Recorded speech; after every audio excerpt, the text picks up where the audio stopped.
Lepas ni saya jadi imam baca sir perlahan pula. Baca bismillah sir pula. Ya tak? Yang kedua ialah membaca bismillah. Oh, bismillah. Sama ada perlahan atau kuat. Di mana sebagian ulama memilih membaca dengan kuat. Ya. Dan itu standard dalam mazhab Syafi'i rahimahullahu taala. Ya. Baca kuatlah. Kerana memang ada hadis-hadis Nabi SAW membaca bismillah dengan kuat. Jadi yang kita dah amal tu alhamdulillah lah, selari dengan mazhab Syafi'i dan insya-Allah selari juga dengan sunnah Rasulullah SAW. Ada beberapa hadis dalam bab ni yang diriwayatkan dalam kitab Sunan. Sunan Darqutni ada, Ibnu Huzaimah ada, daripada beberapa sahabat Nabi SAW, ya. Daripada Ali Al-Khattan dia ada sebut antara hadis yang disahihkan oleh Nawawi dalam Khulasatul Ahkam. Bukan Ali bin Abi Talib, ya. Ali Al-Khattan namanya. Di mana katanya kana Nabi yajhar fil maktubat bi bismillahirrahmanirrahim. Dia kata Nabi SAW membaca dengan jahar dalam sembahyang fardu bismillahirrahmanirrahim. Baca kuatlah. Dan kata Nawawi dalam buku itu, hadis ini fi qismi sahih. Ini hadis sahih. Ya. Dan ada lagi lah beberapa riwayat yang lain, ya. Ibnu Umar dalam athar dia kata sallaitu khalfa Rasulillah wa Abi Bakar wa Umar wa kanu yajharuna bi bismillahirrahmanirrahim. Aku semayang belakang Rasulullah, belakang Abu Bakar dan belakang Umar. Mereka membaca bismillah dengan jahar. Ya. Dan ada lagi lah beberapa hadis yang lain dan disahihkanlah oleh sebagian ulama hadis termasuk Nawawi. Sebab tu dalam bab ni Nawawi dia tak lari daripada mazhab Syafi'i. Dia kekal mengatakan bahawa sunnah membaca bismillah itu dengan kuat. Nawawi ni tuan-tuan dalam banyak isu dia lari ataupun dia tak sokonglah mazhab Syafi'i ada. Saya ingat ada beberapa belas fatwa dia yang dihimpunkan oleh ulama kita. Ada orang buat master pendapat Nawawi yang berbeza dengan mazhab Syafi'i. Ya. Tapi dalam bab ni dia stay. Dia kata baca dengan kuat. Ya. Sebagian ulama lagi dia kata baca perlahan. Ya. Dan itu yang dipegang dalam mazhab Hambali, mazhab Abu Hanifah. Dan kata Qardawi tuan-tuan dalam buku fiqh sembahyang dia itu ada pendapat sebagai ulama dan tak silap saya majoriti juga, ya. Kerana ada hadis Nabi baca dengan kuat dan ada hadis Nabi tak baca. Dia menggabungkan kedua-duanya. Ada hadis Nabi tak baca. Sebab tu kalau Maliki baca bismillah tak sunat, bahkan sebagai memakruhkan. Memang ada hadis Nabi tak baca bismillah. Sahabatlah kata Nabi tak baca bismillah. Ya.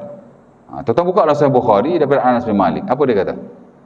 Dia kata salaitu khalfa Abi Bakar wa Umar wa Utsman. Ma sami'tu ahadan minhum yaftatihu as-salah bi bismillahirrahmanirrahim.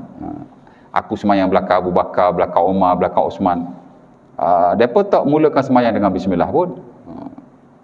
Hatta Aisyah pun dalam Sahih Muslim dia kata Nabi SAW, masa Muslim tak saya membuka sembahyangnya kerana Nabi yaftatihu as-salah bi takbiratul ihram wa bilhamdillahirabbil alamin. Mana ada sebut bismillah. Dan ada lagi lah hadis-hadis yang lain.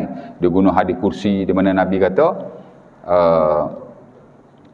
Allah Taala berfirman qasamtu salah baini wa abdi qismatain. Aku bahagikan Fatihah ni antara aku dan hamba-Ku kepada dua bahagi. Dan Nabi kata alhamdulillahirabbil alamin. Nabi tak baca bismillah. Ya.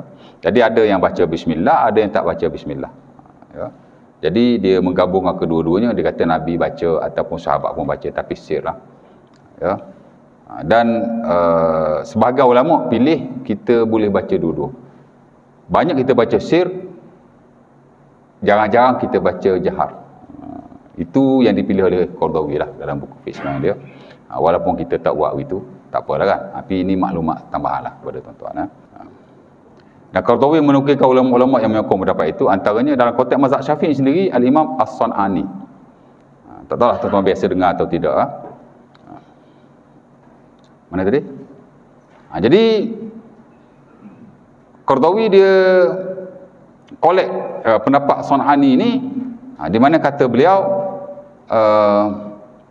kerana Nabi yajhar taratan wa yusiru taratan. Nabi ni sebenarnya kalau dilihat secara keseluruhan nanah yang ada, termasuk yang marfu' memang Nabi lah, Nabi cakap, Nabi buat ke apa.